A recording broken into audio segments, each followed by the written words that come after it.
Jalo let me die. 함덕구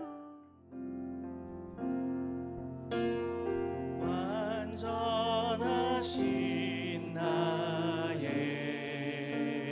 주 의의 길로 날 인도하소서. 행하신 모든 일 주님의 영광 다 경배합니다. 완전하신 나의 주 완전하신 나의 주 의의 길로 날 인도하소서. 행하신 모든 일 주님의 영광 다 경배합니다. 우리 한 번 더 찬양하겠습니다. 완전하신 나의 주 완전하신 나의 주 의의 길로 날 인도하소서. 행하신 모든 일 주님의 영광 다 경배합니다. 완전하신 나의 주 완전하신 나의 주 의의 길로 날 인도하소서. 행하신 모든 일 주님의 영광 다 경배합니다. 예배합니다. 예배합니다. 찬양합니다. 주님만 날 다스리소서. 예배합니다. 찬양합니다. 주님 홀로 높임 받으소서. 주 예수 날 사랑하시오니 주 예수 날 사랑하시오니 나 또한 예수를 사랑하네. 날 구원하시려 내려오사 십자가 위에서 죽으셨네. 주께서 나를 사랑하니 즐겁도다.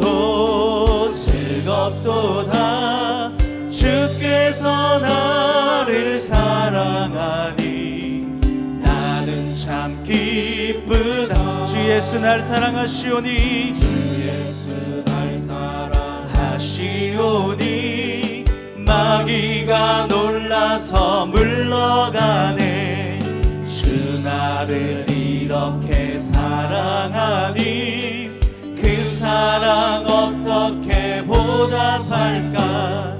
주께서 나를 사랑하니 즐겁도다.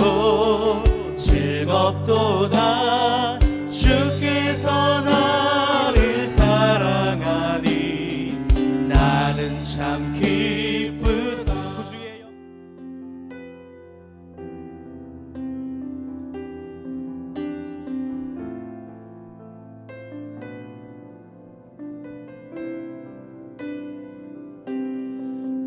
우리 주 하나님 큰 영광과 존귀를 받기에 합당하신 지금 여기 계신 하나님 온 천지 만물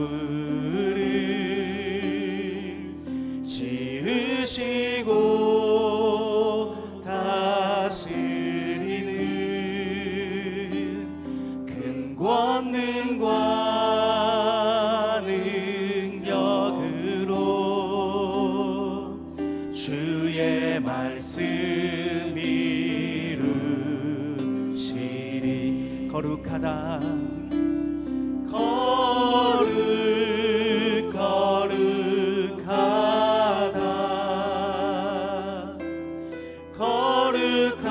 거룩하다 주 하나님 곧 전능하시니여.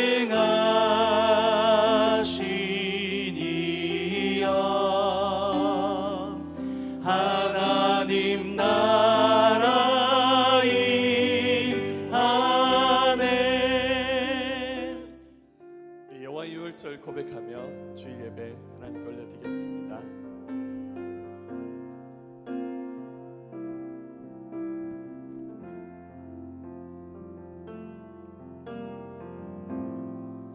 지극히 높은 주님의 낮은 성소로 들어갑니다. 세상의 신을 벗고서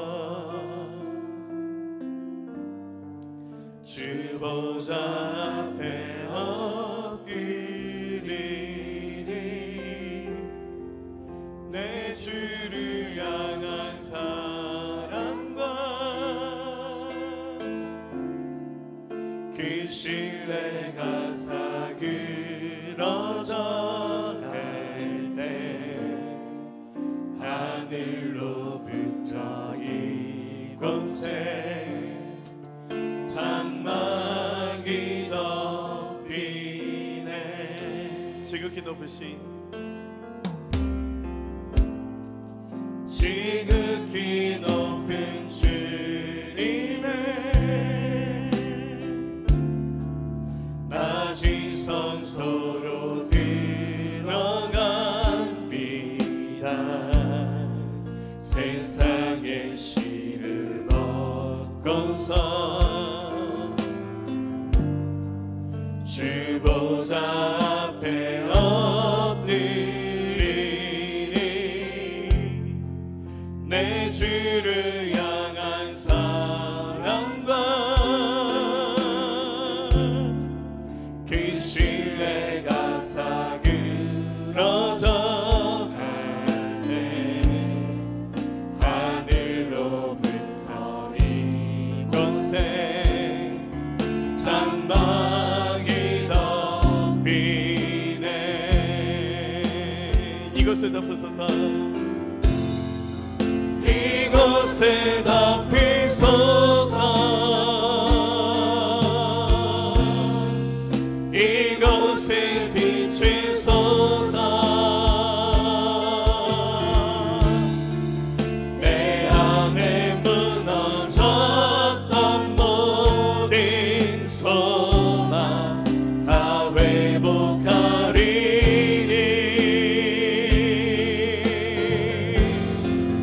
이곳을 지나소서. 이곳을 만지소서. 내 안에 죽어가는 모든 예배 다 살아나리라. 우리 손을 도다시고 행하겠습니다. 지극히 높으신 지극히 높은 주님의 낮은 성소로 들어갑니다. 세상의 신을 벗고서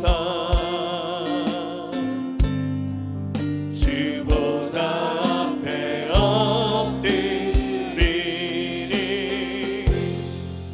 내 주를 향한 사랑과 그 신뢰가 사그러져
함께 기도하겠습니다. 찬송으로 보답할 수 없는 그 사랑, 주님의 영광 할렐루야. 형제 자매 모두 함께 모여 찬송해. 주님의 영광 할렐루야. 하나님의 자녀여 크게 찬송 부리며 밝고 거룩한 길로 기쁨으로 나아가 주의 보좌 앞으로 속히 들어가겠네. 주님의 영광 할렐루야. 우리 받은 주님 은혜 한량 없도다. 주님의 영광 할렐루야. 기쁜 찬송 부르면서 천국 가겠네. 주님의 영광 할렐루야. 하나님의 자녀여 크게 찬송 부르며 밝고 거룩한 길로 기쁨으로 나아가 주의 보좌 앞으로 속히 들어가겠네.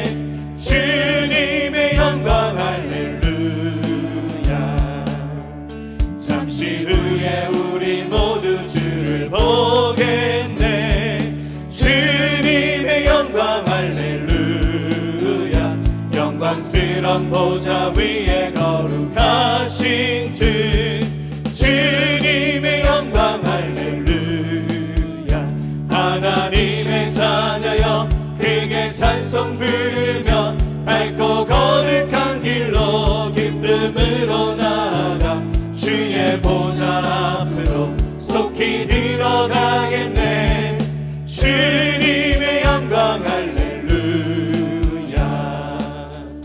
만국 백성 천국에서 소리 높여서 주님의 영광 할렐루야. 영원토록 주의 공로 찬양하겠네.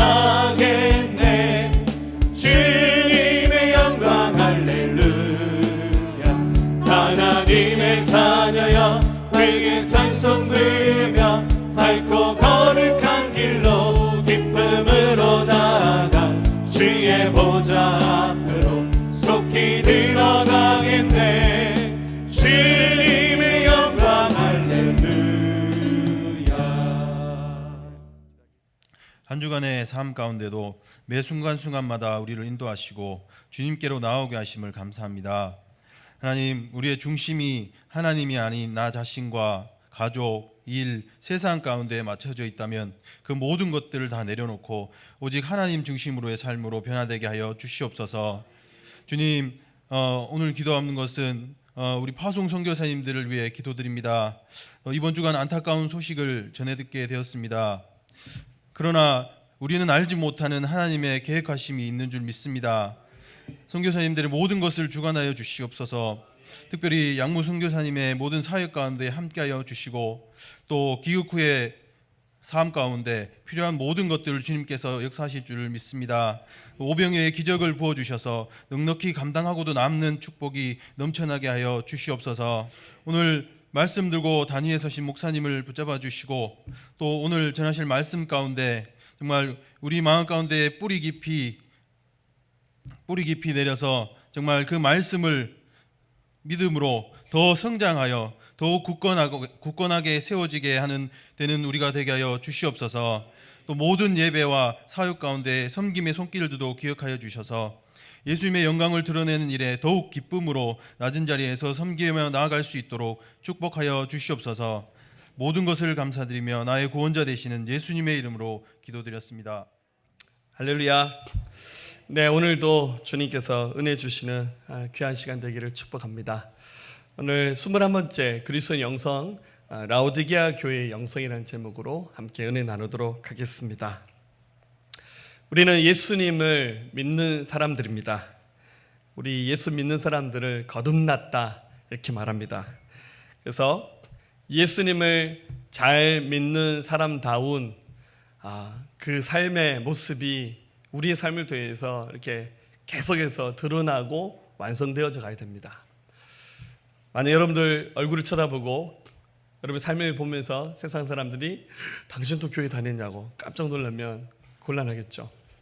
우리의 삶을 보면 볼수록 이 사람은 예수 믿는 사람이 맞구나. 그 참 말로 표현하기 어려운 예수님 믿는 사람다운 모습이 우리들 안에 이렇게 차곡차곡 만들어져 가야 됩니다. 어떻게 믿고 어떻게 살 것인지 우리 계속 고민해야 됩니다. 제가 어릴 적부터 신앙생활하면서 자랐던 교회에서 늘 보았던 예수님을 잘 믿는 모습은 기도 많이 하는 것, 특히 기도는 새벽 기도가 역시 끝내줍니다. 그리고 말씀을 탁월하게 알아야 되고, 그리고 교회에서 조그만 일이라도 뭔가 봉사할 기회가 있으면 엄청난 열심을 가지고 섬기는 사람들이 믿음 좋은 사람이라고 그렇게 여기면서 보면서 신앙생활을 했습니다. 물론 그런 모습은 참 아름답죠. 그런데 그것만이 그리스도인의 영성의 전부라고 말하기에는 굉장히 부족한 것 같습니다. 이제 이 주제의 말씀을 곧 마치려 합니다. 다음 주에 예수님의 영성이라는 말씀 마지막으로 나누면서 이 말씀을 마치러 갑니다. 처음에는 이 영성이란 말이 조금 어색했겠지만 이제 워낙 많이 써서 이 말이 굉장히 편안한 말로 들려질 줄 압니다. 그런데 이제 굉장히 많은 말씀들을 듣고 나누는데 이제 어떤 모습을 함께 만들어 갈지를 고민했으면 좋겠습니다. 저도 말씀을 준비하면서 저녁에 어떤 분이 쓴 글을 읽었는데 설교하신 목사님에게 약간 경고장 비슷하게 이런 말 하더라고요. 목사님들이 주일날 설교 준비할 때 제일 신경을 많이 쓰는 것은 내용이라고. 그렇죠. 어떤 내용을 전달할 것인가를 제일 고민을 많이 하는데 듣는 입장에서는 내용도 중요하지만 그 목사님의 전달하는 방법이 사실은 더 중요하다고. 왠지 그 말 들으면서 오늘 설교 원고를 다 날려버리고 그냥 원고 없이 여러분과 그냥 주섬주섬 얘기하고 싶다는 그런 마음에 좀 느낌이 들었습니다. 굉장히 많은 내용을 들었죠. 저도 자꾸만 말씀 시간에 어떻게 하면 좀 더 많은 내용을 나눌까. 제 설교하는 내용이 다른 목사님들 거의 2편 이상의 설교 분량이 들어갑니다. 욕심이 많아서. 근데 많은 것을 나누는 거 중요하죠. 근데 사실 그 이상의 중요한 것은 제 입장에서는 어떻게 하면 더 잘 전달할 건가를 고민해야 되고, 듣는 여러분들 입장에서는 듣기는 들었는데 그것을 어떻게 우리 삶 가운데 적용하면서 그 말씀이 내 삶 가운데 진리가 되고 능력이 되어서 내 삶 가운데 이루어질 것인가를 함께 고민했으면 좋겠습니다. 유명한 영성 신학자 사제 중에 헨리 나우에는 분이 계시죠. 이분이 쓴 책들 다 얇아요. 근데 굉장히 읽기 좀 어렵습니다. 영적 발돋움이라는 책이 있습니다. 굉장히 얇습니다. 근데 쉽게 읽을 책은 아니더라고요. 이분도 예수를 믿고 난 다음에 새로운 믿음의 발걸음을 시작한 사람들이 어떤 영성을 찾아서 신앙생활을 해야 될 것인에 대해서 고민을 많이 하셨어요. 이분 이 책에서 3가지 얘기를 하고 있습니다. 첫 번째는 예수님을 믿고 난 이후에 우리는 자기 자신에 대한 새로운 삶을 시작해야 된다. 두 번째는 타인에 대해서 다른 사람에 대한 새로운 삶을 시작해야 된다. 세 번째는 하나님께 대한 새로운 삶을 시작해야 된다라는 이야기를 하고 있습니다. 오늘 이 책을 나눈 시간은 아니니까 더 이상 얘기를 못하겠습니다만은 마치 예수님 믿는 사람들은 땅에 씨가 하나 뿌려져서 그 씨가 딱딱한 껍질을 깨뜨리고 이렇게 올라와서 새싹이 났잖아요. 우리는 다 영적으로 새롭게 발돋움을 한 존재들입니다. 앞으로 이 발돋움한 새싹이 이렇게 자라서 뭐 나무가 되든 식물이 되든 뭐가 되든 간에 깊이 있는 하나님의 사람으로 자라나는 이 과정들은 누구에게나 다 많은 시련도 있고 연단도 있고 또 유혹도 있고 도전도 있고 어려움도 있을 것입니다. 또 어느 순간에 굉장한 기쁨도 있어서 이게 되는 거구나. 어느 순간 하나님이 기도를 들어주시는 거구나. 하나님이 우리의 마음을 만지시는 거구나. 이런 느낌이 드는 순간도 있을 겁니다. 이 말씀 이제 끝마쳐가면서 드리고 싶은 말은 이제 많은 말씀을 들었지만 이제 이것을 가지고 헨리 나우인이 제안한 것처럼 자기 자신을 향해서 타인을 향해서 우리 하나님을 향해서 새로운 삶을 시작하시는 결단하시는 이 시간 되기를 주의 이름으로 축복합니다. 어쨌거나 내용을 얘기 안 할 수는 없잖아요. 오늘은 소아시아 7교회 중에서 마지막으로 소개되고 있는 라오디게아 교회에 관한 이야기를 함께 나누겠습니다. 우리 지도를 먼저 보면 계속 같은 지도입니다. 우리 터키의 서쪽이죠. 그 서쪽 지방 쪽에 이렇게 주로 이 7개 교회가 있었던 도시들이 몰려 있는데 라오디게아 교회는 우리 지난주에 살폈던 빌라델피아 교회에서 약간 동남쪽으로 64km 떨어져 있는 도시입니다. 이 그 도시가 여러 가지 많은 상황들을 가지고 있었는데 AD 60년경에 이 도시에 지진이 일어났습니다. 여러분 지금도 한번 지진이 일어나면 그 지진 피해를 복구하는 것은 굉장한 돈이 필요하고 엄청난 인력들이 들어가야 이 지진으로부터 회복이 될 수 있습니다. 그런데 이 라오디게아라는 도시는 굉장히 부유한 도시였습니다. 이 지역들이 대부분 다 양모 산업이 공업이 발달했기 때문에 또 교통이 요지였기 때문에 그 지진이 일어나서 도시가 파괴되는 어마어마한 재난이 일어났지만 굉장히 짧은 시간 안에 이 도시가 회복되었습니다. 그러니까 요한계시록이 기록될 것을 기준으로 하면 지진 후에 30년이 지났거든요. 30년이란 짧은 시간 동안 이 라오디게아는 도시를 다시 건설합니다. 그런데 이 라오디게아에 굉장히 유명한 것이 있었는데 바로 이곳에 의대가 있었습니다. 여러분 이때가 언제입니까? 2000년 전 얘기입니다. 2000년 전에 이 라오디게아라는 도시 안에 의대가 있었고 이 의대에서 유명한 이제 많은 약들을 조제했는데 그것이 이제 오늘 말씀과 관계되어 있는데 그게 바로 눈을 치료하는 안약과 귀를 치료하는 그 약을 널리 만들어 조제해서 이것을 팔고 있었다는 것이죠. 그래서 굉장히 의학이 많이 발달했고 사람들의 지식 수준이 높았던 도시입니다.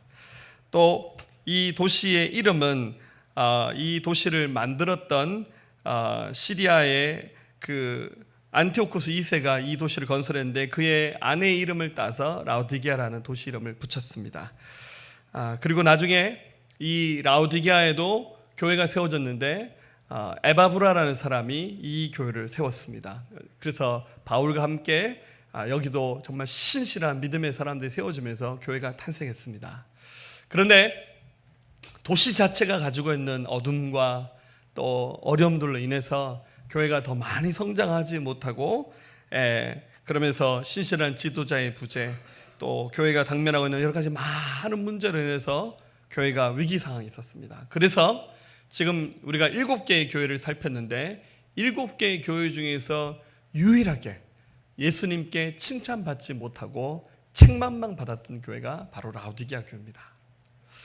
자, 이렇게 얘기하면 라오디게아 교회는 별거 없구나, 별로 나눌 거 없구나. 아닙니다. 저는 역으로 이렇게 말씀드리고 싶어요. 어쩌면 이 7개의 교회 중에서 예수님이 끝까지 포기하지 않고 사랑하신 교회가 라오디게아 교회가 아닐까. 왜냐하면 예수님 앞에 사랑받지 못할 어떤 그런 인생, 교회는 그런 교회가 없어야겠지만 어쨌거나 주님께 칭찬받지 못할 만한 교회도 있을 수 있잖아요. 얼마나 많겠습니까? 성경에 굳이 기록될 필요도 없잖아요. 칭찬받는 사람, 잘하는 사람 얘기만 성경에 다 써도 되잖아요. 근데 굳이 칭찬받을 것은 하나도 없는 이 교회의 이야기를 예수님께서 소아시아에 있었던 그 많은 교회 가운데 7번째로 라오디게아 교회 이야기를 써서 물론 책망하십니다. 그런데 그 책망하시는 말씀 안에는 이 교회를 너무 사랑하시는 하나님의 마음이 이 속에 담겨져 있다는 겁니다.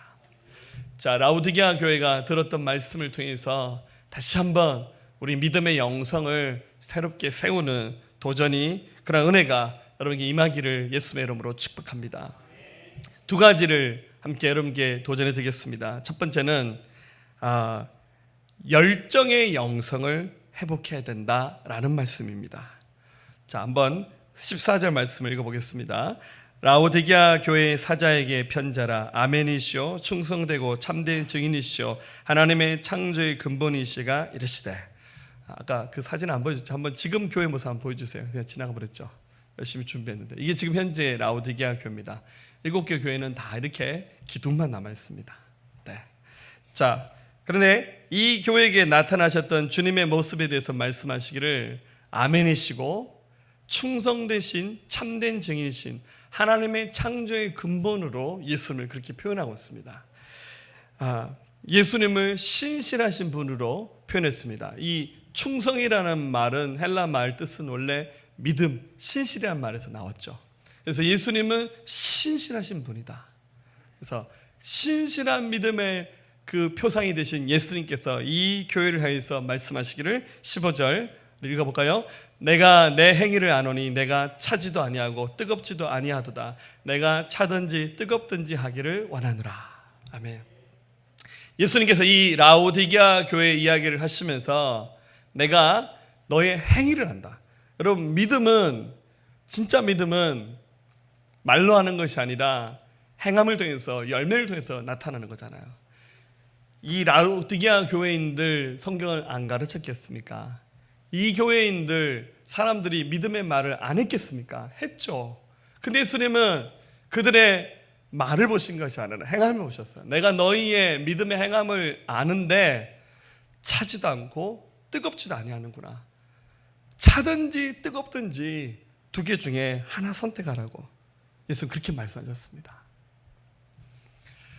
여러분, 예수님이 왜 하필이면 이 라오디게아 교회를 보시면서 이런 비유에다가 견주시면서 너희 믿음이 뜨겁든지 차든지 하라라고 말씀하셨겠습니까? 그것은 이유가 있습니다.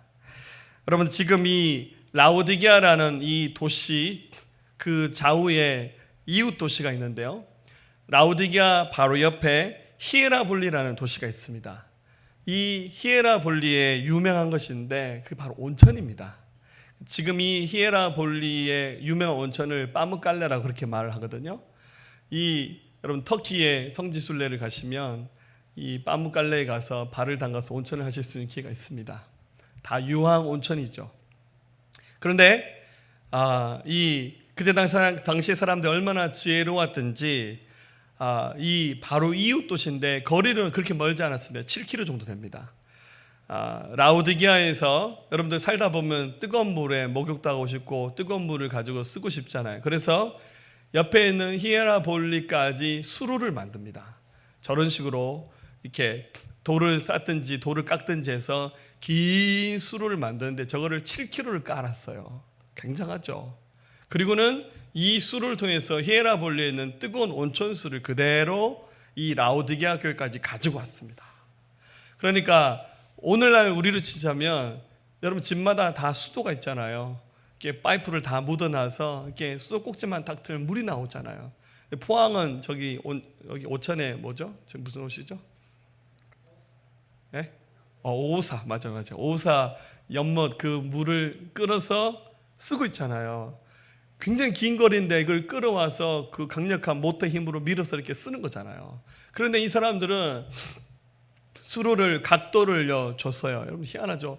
7km를 이동할 수 있는 각도를 서서히 한 1도, 2도 차이를 낮춰서 수로를 만들어서 이렇게 쭉 연결해서 그 온천수를 끌어섰습니다. 굉장히 지혜로운 사람들이죠. 그런데 7km를 오다 보면 물이 좀 살짝 식어요. 그런데 뜨거운 물만 가지면 어떻게 사람이 살 수가 없잖아요. 그 옆에 골로새라는 도시가 있었는데 그 골로새에다가 또 수를 만들어서 거기에 있는 냉천수를 끌어와서 이 라오디게아의 그 도시에서는 히에라볼리 온천수와 골로새의 냉천수가 서로 만나서 이 물을 섞어서 사람들이 생활하는 식수로 또 목욕하는 물로 이것을 사용했다는 겁니다. 그러니까 희한하게 물 온도가 딱 맞았습니다. 미지근했어요. 예수님이 이것을 너무 잘 알고 계셨어요. 그래서 라오디게아 교회를 향해서 말씀하시기를 뜨거운 물과 찬물이 맞아서 미지근해졌듯이 너희가 쓰는 물처럼 너희 믿음도 뜨겁지도 않고 차지도 않구나. 그러면서 다시 한번 믿음의 열정의 영성을 가져야 된다라는 도전을 주시고 있습니다. 여러분, 왜 뜨거운 열정을 잃어버렸을까요? 왜 뜨거운 물이 식어버립니까? 여러분, 우리 믿음이 식어버릴 수밖에 없는 이유들이 뭐가 있습니까? 자꾸 간증하라 그러면 왕년에 이런 얘기 하신 분들, 우리 교회에서는 그런 얘기 하죠. 간증을 하려면 한 달 이내에 간증만 하자. 그죠? 물론 지나간 세월에 흘려주신 은혜에 감사한데 지금은 간증거리가 하나도 없고, 옛날 10년 전에 20년 전에 막 했던 간증, 물론 그것도 감사하지만 10년 전 20년 전에 간증 그것만 우리가 울려 먹으면서 살지 말고, 오늘 내가 만난 주님의 감격, 어제 내가 기도하면서 응답받은 감격들, 우리 이것을 가지고 살아야 되지 않겠습니까? 우리 뜨거운 믿음의 열정을 잃어버린 이유들, 요한일서 2장 16절 17절에서 이렇게 표현합니다. 같이 읽을까요? 이는 세상에 있는 모든 것이 육신의 정욕과 안목의 정욕과 이생의 자랑이니 다 아버지께로부터 온 것이 아니요 세상으로부터 온 것이라. 이 세상도 그 정욕도 지나가되 오직 하나님의 뜻을 행하는 자는 영원히 거하느니라. 아멘. 주로 이 세상에 속한 것들이 육신의 정욕, 안목의 정욕, 이생의 자랑, 이런 것들만 쳐다보고 사모하고 이런 것만 붙잡으려고 이런 것만 묵상하다 보면 믿음의 열정이 계속해서 식어집니다. 한번 스스로에게 물어보십시오. 나는 왜 이렇게 냉랭한 것일까? 어떤 사람에게는 탐심이, 돈이, 명예, 탐심이 크면 클수록 믿음의 열정이 자꾸만 식어지는 사람이 있겠죠. 정욕이, 육신의 정욕, 안목의 정욕, 방금 말씀처럼 이런 것들이 자꾸만 우리의 믿음을 더 떨어뜨립니다. 그리고 잘못된 습관이 끊어지지 않아요. 개가 먹었던 것을, 토했던 것을 다시 먹듯이 잘못된 일이 계속 반복되다 보면 영적 힘들을 상실해버리고, 또 상처받은 마음들, 나는 상처가 있어요. 근데 상처 있는 거는 존중해줘야 되고 사랑해줘야 되는데 그거를 평생 붙잡고 살아요. 상처가 계급장처럼 나는 상처 있단 말이야. 누가 건드리면 나는 상처 있어서 그래. 그렇게 살지 말아야 됩니다. 어둠을 이기지 못하고 포기하는 마음들, 하나님 앞에 서지 못하는 마음들, 이런 것들이 자꾸만 우리 안에 올라오면 어느 틈엔가 냉랭합니다. 기도하자 그러면 주여 소리가 안 나와요. 여러분들, 기도할 수 있다는 거, 하나님을 찾을 수 있다는 거 굉장한 은혜입니다. 정말 한 번씩 이렇게 바닥을 칠 때 돌아보면 옛날에 하나님께서 이렇게 일하시는 걸 생각하면 그때 어떻게 그렇게 했나 그런 생각 들지 않나요? 저는 그런 생각 많이 들어요. 정말 하나님이 쓰시는 순간이 굉장한 것이지 인간의 모습으로 돌아가 우리는 너무너무 초라하지 않습니까? 정말 우리에게 필요한 것은 뜨거운 그 열정의 영성을 회복하는 겁니다. 영성은 원래 뜨거운 거예요. 물론 뜨겁다 그래서 늘 소리를 질러라 꼭 그런 건 아니에요. 기도할 때 늘 목소리 크게 하라 그런 것만은 아니에요. 그런데 뭔가 말로 표현할 수 없는 그 사람 안에 깊은 것이 있어요. 흘러넘쳐 나오는, 정말 부어지는 그 사람 속에 있는 그 에너지들이 많은 사람들, 주변 사람들을 전념시킬 수 있는 그런 에너지들이 흘러나오는 거 아니겠습니까? 사랑하는 여러분, 우리 예수님은 절대적인 분입니다. 예수님과 세상을 우리는 겸하여서 섬길 수 없지 않습니까? 요한복음 14장 6절, 예수님께서 내가 곧 길이요 진리요 생명이니 나로 말미암지 않고는 아버지께로 올 자가 없다고. 결국 하나님과 세상을 겸하여 섬기면 그 사이에서 갈팡질팡하고 우유부단하다 보면 계속해서 메말라버리면서 우리 마음 안에 있는 모든 열정들이 다 사라져버립니다. 회복해야 됩니다. 할렐루야. 결국 세상에서도 성공하는 사람들, 좀 성공이라는 표현이 그렇지만 세상에서도 뭔가 대단한 일들을 이루어가는 사람들의 공동적인 특징이 뭡니까?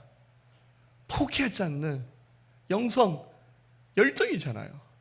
여러분, 세계 최고의 석학이었던 아인슈타인은요 7살 때 겨우 말을 하고 글을 배웠답니다. 우리는 원래 7살 때 글을 배우지만 7살 때 말을 배우기 시작했답니다. 베토벤 세계적인 음악가잖아요. 자기 음악 선생님한테 너는 음악에 전혀 소질 없는 아이야 라고 평가받았고, 발명한 에디슨은 초등학교 1학년 때 학교 퇴학당했어요. 선생님이 하는 말이 내 평생 교직이 있으면서 네 같은 돌대가리 처음 봤다 이렇게 말해서 학교 쫓아내버렸잖아요. 월트 디즈니 신문기자로 일하면서 글을 썼는데 편집국장이 니처럼 글 못 쓰는 사람은 기자 못한다고 회사에서 쫓겨났습니다.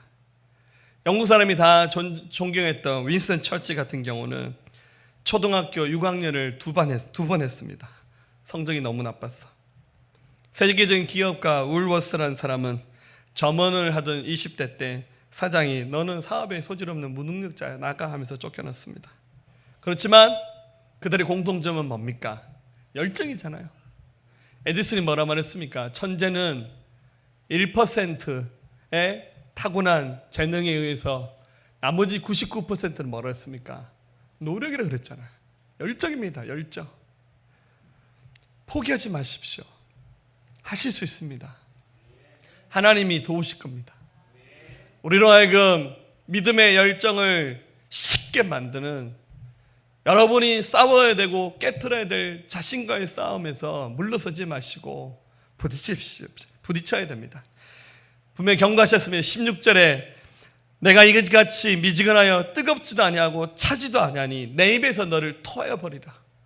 우리 이런 인생이 되지 않기를, 뜨거운 믿음의 열정을 회복하시기를 예수님의 이름으로 간절히 축복합니다. 두 번째입니다. 라오디게아 교회에게 진정한 부유함을 회복하라 하셨는데 그 진정한 부유함은 영적인 부유함입니다. 자, 한번 17절을 읽어보겠습니다. 내가 말하기를 나는 부자라 부유하여 부족한 것이 없다 하나 네 곤고한 것과 가련한 것과 가난한 것과 눈먼 것과 벌거벗은 것을 알지 못하는도다. 이 라오디게아 교인들도 그랬고 도시가 꽤 부자였던 것 같아요. 얼만큼 돈 있으면 나는 부자다 이렇게 말할까요? 자, 본인이 부자로 생각하시는 분 손 들어보세요. 할렐루야. 틀렸어요. 그렇게 하시면 안 돼. 자, 얼만큼 돈이 많았으면 아까 얘기했듯이 지진이 난 지 30년 만에 도시를 재건할 만큼 라오디게아는 굉장히 부유한 도시였습니다. 그래서 꽤 많이 있었던 것 같아요. 그래서 난 부자야. 그런데 예수님께서 믿음의 눈으로 그들을 진단하셨을 때 네가 부자라고 말하는데 내가 봤을 때 너는 곤고하고 가련하고 가난하고 눈이 멀었고 벌거벗었다고. 너 그거 안 보이냐고. 예수는 그렇게 말씀하셨습니다. 세상 눈으로 봤을 때는 라오디게아 교회가 부자였어요. 근데 예수님께서 봤을 때는 앞서 소개되었던 6개의 교회와 비교했을 때 가장 가난한 교회가 라오디게아 교회였습니다. 왜냐하면 영적으로는 완전히 거름뱅이였단 말이에요.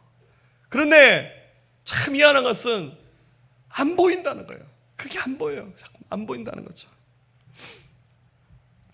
거꾸로 말하면 차라리 육신이 가난한 사람은 자기가 가난한 줄 아니까 내가 하나님 앞에 써야 되는구나 이런 마음을 갖잖아요. 여러분 요한복음 9장에 보면 한 앞을 못 봤던 시각장애인의 이야기가 나오잖아요. 이 사람 앞 못 봤는데 예수님이 나타나셔서 그 사람 눈을 뜨게 해주셨어요. 그래서 너무 좋아서 막 성전에 들어가서 막 춤을 추고 막 그러니까 유대교 지도자들이 저 어떻게 눈 떴냐고. 그래서 예수님이 눈 뜨게 한 거 알고는 막 그를 공격하고 막 합니다. 그러면서 너 고치게 한 사람이 누구냐고 막 그렇게 하면서 예수님을 자꾸만 예수님을 책 잡으려고 막 그러죠. 그런 얘기가 이제 요한복음 9장에 나오는데 예수님께서 그 장면을 보시면서 안타깝게 이렇게 말씀하시죠. 예수께서 이르시되 너희가 맹인이 되었더라면 죄가 없으려니와 본다고 하니 너희 죄가 그대로 있다. 차라리 못 본다고 했으면 저 사람처럼 자기가 못 보니까 육신의 눈은 못 보지만 믿음의 눈으로 주님이라도 봐야지, 이런 간절한 마음이 있어서 또 은혜 받아서 이 사람은 육신의 눈도 뜨고 영의 눈도 열려져서 예수님 만나서 구원받았잖아요. 그런데 본다고 하는 사람들은 본인이 보니까 다 안다 생각해요. 다 알고 있다 생각해요. 그러니까 멀쩡한 두 눈 가지고도 자기들 눈앞에 나타난 예수님 못 알아보고 오히려 예수님을 이단자 취급하면서 예수님께 책 잡을 것만 찾자. 그러니까 예수님이 차라리 너희가 못 봤더라면, 너희가 맹인이 되었더라면 죄가 없겠지만 본다고 하니까 너희 죄가 그대로 있다고 안타깝게 여기셨습니다. 세상에서 가장 불쌍한 가난은 영적인 빈곤입니다. 여러분 솔직히 육신이야 좀 많이 벌 수도 있고 못 벌 수도 있잖아요. 그죠? 뭐 사업 안 될 수도 있고 장사 안 될 수 있잖아요. 근데 사업하신 분들 늘 이렇게 말아요. 요즘 장사가 안 돼요. 경기가 최악이에요. 경기 좋다는 말 아무도 안 하셔요. 희한하죠. 솔직히 우리 육신이야 부유할 수도 있고 가난할 수도 있고, 또 하나님 은혜로 가난하다가도 빈자로 살다가 또 부자 될 수도 있잖아요. 그리고 또 우리 솔직히 말해서 늘 가난하게 살다가 인생 끝나도 문제 될 게 있습니까? 우리 빚만 자손들에게 유산을 안 주면 되잖아요. 할렐루야. 주님 나라 가면 다 끝나는 건데 뭐 안 그래요? 할렐루야. 아멘 하고 싶지 않나 봐요. 그런데 영적인 빈곤은 여러분 그것은 재앙입니다. 최고의 가난은 여러분 희망이 없는 것이고 최고의 가난은 주님이 없는 거예요. 그래서 예수님께서 그들의 영적인 이 빈핍함을 아시면서 말씀하시기를 18절에 내가 너희를 권하노니 내게서 불로 연단한 금을 사서 부유하게 하고 흰옷을 사서 입어 벌거벗은 수치를 보이지 않고 안약을 사서 눈에 발라 보게 하라. 예수님이 처방전을 정확히 주셨습니다. 여러분 불로 연단한 금은 뭡니까? 믿음입니다. 믿음을 구하라. 믿음을 구하라. 순도 100% 순금입니다. 불로 연단한 금을 사서 너희의 믿음을 부유하게 하고, 그리고 흰옷을 사라는 거예요. 입고 있는 그 더러운 옷 벗어버리는데 너희가 입어야 될 그 흰옷은 예수 그리스도의 의의 옷입니다. 다른 것으로는 우리 죄를 가릴 수 없어요. 그런데 예수님의 이름, 그분의 이름을 힘입으면 그분의 그 의와 그 희생, 그 십자가의 사랑이 우리 죄를 용서하시는 거잖아요. 그리고 안약을 샀어. 여기 아까 얘기했잖아요. 여기 의대가 있었어요. 사람들 좋아하죠. 약 좋아하죠. 약. 근데 그런 약 다 차버리고 주님이 주시는 안약, 영예죠. 이것은 아마 성령의 기름을 말하는 것 같아요. 성령의 기름으로 너희 보지 못하는 너희 눈을 뜨게 하라고 말씀하시는 겁니다. 다시 시작해야 됩니다. 어렵지 않습니다. 로마서 10장 17절 믿음은 들음에서 나고 들음은 그리스도의 말씀으로 말미암다고. 우리가 하나님의 말씀을 다시 들어야 돼요. 다시 들으면 시작한 겁니다.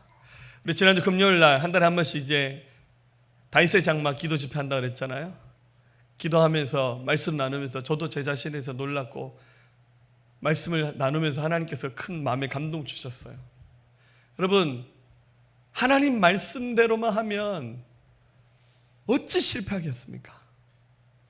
주님 감동 주시는 대로 믿고 순종하고 기도하면서 주님과 교통한다면 왜 우리가 무너지겠습니까? 우리가 그렇게 하지 않기 때문에 무너지는 거잖아요. 여러분 회복은 주님 앞에서 하는 겁니다. 회복은 주님이 해주셔야 돼요. 여러분 사람 안에 그런 정서가 있잖아요. 사람으로부터 좀 사랑받고 채워야 될 정서는 사람으로부터 사랑받아야 돼요. 그런데 하나님이 만지셔야 되는 부분은 하나님 만지셔야 회복될 수 있어요. 하나님 만지셔야 됩니다. 우리 삶에 굴곡이 있잖아요. 누구나 다. 신앙생활이 항상 잘 나갈 수는 없잖아요. 넘어지기도 하고 휘청이기도 하고. 그러나 그 넘어지만 해도 회복을 위한 하나님의 섭리가 있지 않겠습니까? 저는 치유는 과정이라고 생각하고 치유는 하나님의 섭리라고 생각합니다. 하나님이 그 과정을 통해서 그 섭리 안에서 우리를 세우시면서 우리를 만들어가지 않습니까? 이것을 회복할 수 있는 방법은 주님 앞에 서는 건데 말씀을 붙잡는 거예요. 네, 여러분들 집에서 혼자서 말씀 읽는 건 좀 한계가 있어요. 아무리 재밌게 말씀 읽어도 한계가 있잖아요.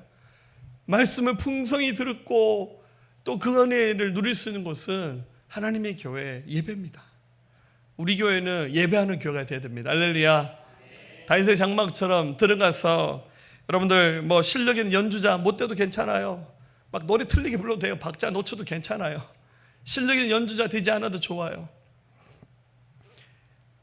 기도 멋들어지게 못해도 좋아요. 그러나 우리 중심이 하나님께 들어진다면 하나님이 충분히 받으실 겁니다.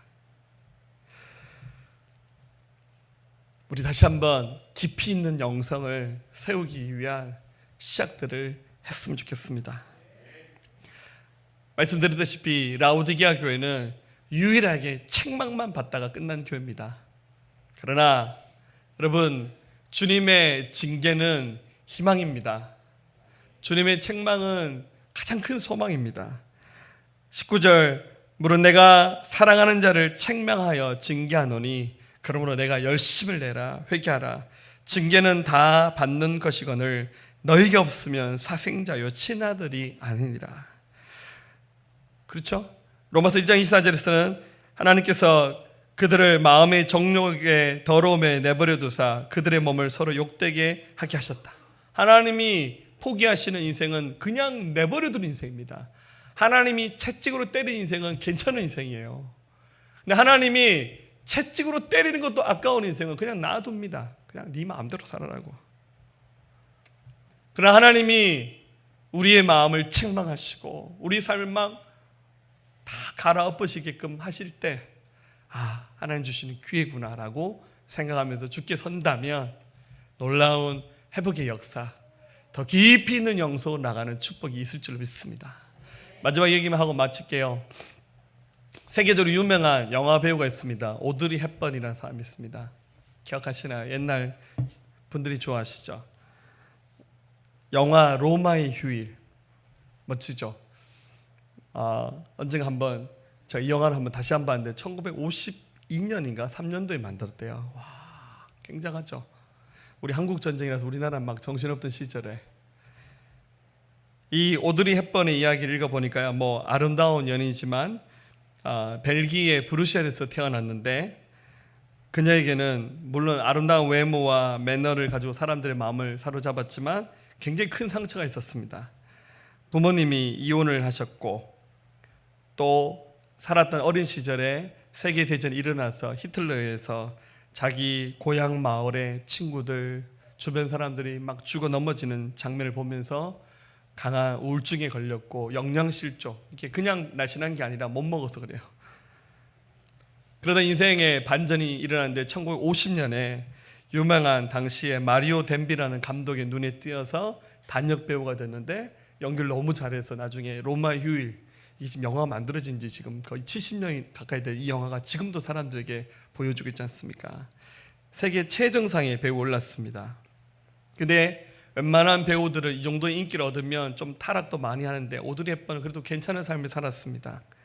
나중에 이제 나이 들면서 인기 절정기에 있을 때 명예와 쾌락에 빠지지 않고 전 세계 어린이들을 구하는 일에 자기 삶을 들였는데 유명한 유니세프의 그 홍보 대사가 되어서 많은 아이들을 돌보면서 자기 인생을 드렸고 나중에 대장암으로 세상을 떠났는데 세상을 떠나기 1년 전쯤에 이 오드리 헵번이 글을 썼습니다. 1992년도에 이런 글을 썼더라고요. 이렇게 말했습니다. 매혹적인 입술을 갖고 싶으면 친절한 말을 하라. 사랑스러운 눈을 갖고 싶으면 사람들의 좋은 점을 보아라. 날씬한 몸매를 갖고 싶으면 내 음식을 배고픈 사람들과 나누라. 아멘이죠? 아름다운 자세를 갖고 싶으면 내가 결코 혼자 걷지 않음을 명심하며 걸으라. 사람들은 상처로부터 회복돼야 하며 고통으로부터 구원받아야 한다. 결코 누구도 버려져서는 안 된다. 그녀도 너무 많은 상처와 어려움도 있었지만 예수님 안에서 이것을 회복하며 극복하면서 일어났습니다. 라오디게아 교회, 나빠도 이렇게 나쁠 수 있나, 좋아도 이보다 더 좋을 수는 없단 말이 아니라 나빠도 이보다 더 나쁠 수 있나 할 정도로 정말 바닥을 쳤던 교회였지만, 또 성도들은 어떻겠습니까? 그러나 예수님은 희망의 끈을 놓지 않으셨어요. 그들에게 말씀하시면서 그들을 새롭게 하실 원대한 계획을 갖고 계셨습니다. 볼지어다 내가 문 밖에 서서 두드러니 누구든지 내 음성을 듣고 문을 열면 내가 그에게로 들어가 그와 더불어 먹고 그는 나와 더불어 먹으리라. 예수님께서 찾아오셔서 노크하십니다. 우리 마음의 문을 열고 그분을 우리 인생 가운데 모시고 그분 안에서 새로운 삶을 시작하게 되면 여러분 안에 미지근했던 믿음이 뜨거운 영성의 믿음으로 바뀌어질 것이고, 가난한 우리 바닥을 치는 믿음이 다시 한번 부유해지는 은혜의 사람으로 세워질 줄로 믿습니다. 주님의 길을 가리라.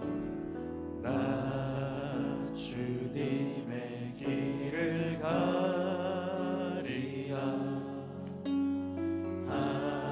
하늘의 부르심 따라서 주님의 얼굴을 구할 때 거룩한 성령이 마시네.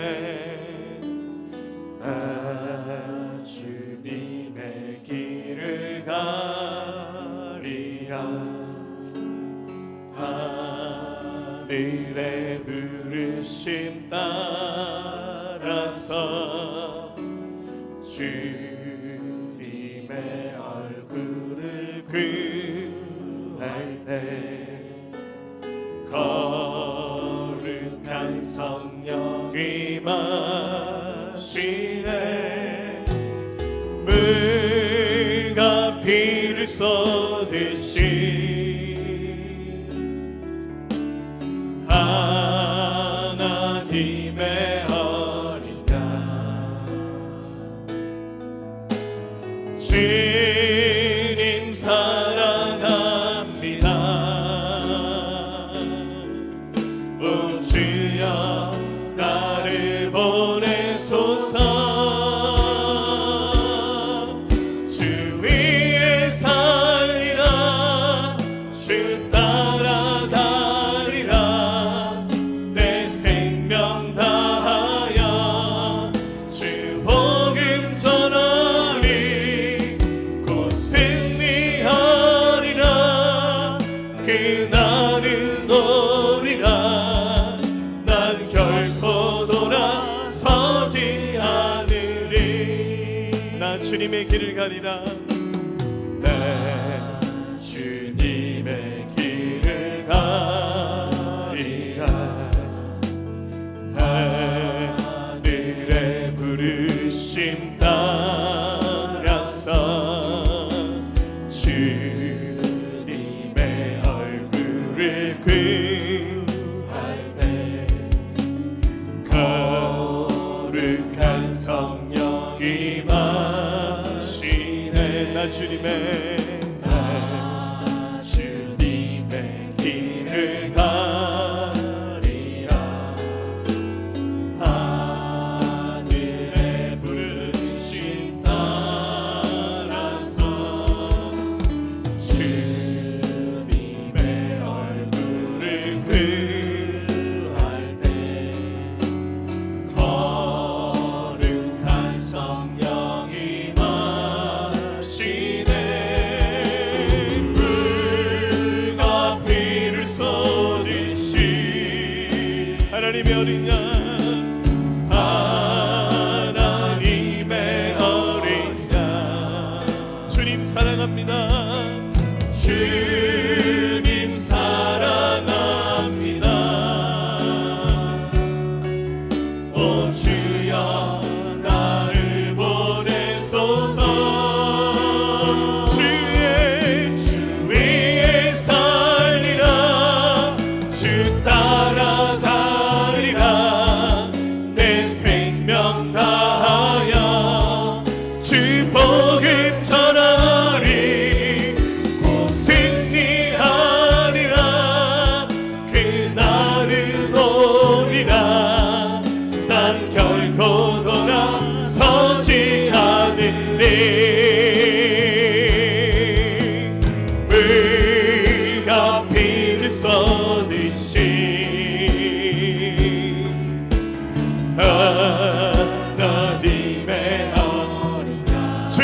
사랑합니다. 주님 사랑합니다. 오 주여, 오 주여, 나를 보내소서. 주 위에 살리라, 주 위에 살리라. 주 따라가리라. 내 생명 다하여 주 복음 전하리. 곧 승리하리라. 그날은 오리라. 난 결코 돌아서지 않으리. 물과 피를 쏟으시, 물과 피를 쏟으시 하나님의 어린 양.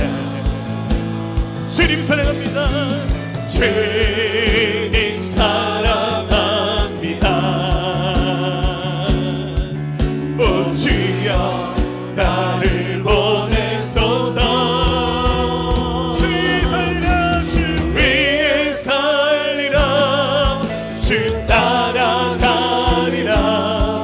내 생명 다하여 주 복음 전하리. 곧 승리하리라. 그날은 오리라. 난 결코 돌아서지 않으리. 주 위에 살리라, 주 위에 살리라. 주 따라가리라. 내 생명 다하여 주 복음 전하리. 곧 승리하리라. 그날은 오리라. 난 결코 돌아서지 않으리. 난 결코 돌아서지 않으리. 난 결코 돌아서지 않으리. 아멘. 우리 같이 한번 기도하겠습니다. 할렐루야. 네, 하나님께서 우리 함께 하십니다. 우리 오직 주님만 고백하고, 네, 주님만 주님으로 고백하면서 살아가기 원합니다. 우리 두 손 앞에 내밀고 함께 찬양할까요? 예수를 나의 구주 삼고 성령과 피로서 거듭나니 이 세상에서 내 영혼이 하늘의 영광 누리도다. 이것이 나의 간증이요, 이것이 나의 찬송이세. 나 사는 동안 끊임없이 그 주를 찬송하리. 온전히 주께 맡긴, 온전히 주께 맡긴 내 영, 사랑의 음성을 듣는 중에 천사들 왕래하는 것과 하늘의 영광 보리로다. 이것이 나의 간증이요, 이것이 나의 찬송일세. 나 사는 동안 끊임없이 그 주를 찬송하리로다. 주 안의 기쁨 누림으로, 주 안의 기쁨 누림으로 마음의 풍랑이 잔잔하니 세상과 나는 간 것 없고 불속한 주만 보이도다. 이것이 나의 간증이요, 이것이 나의 찬송일세. 나 사는 동안 끊임없이 그들을 찬송하리. 이것이 나의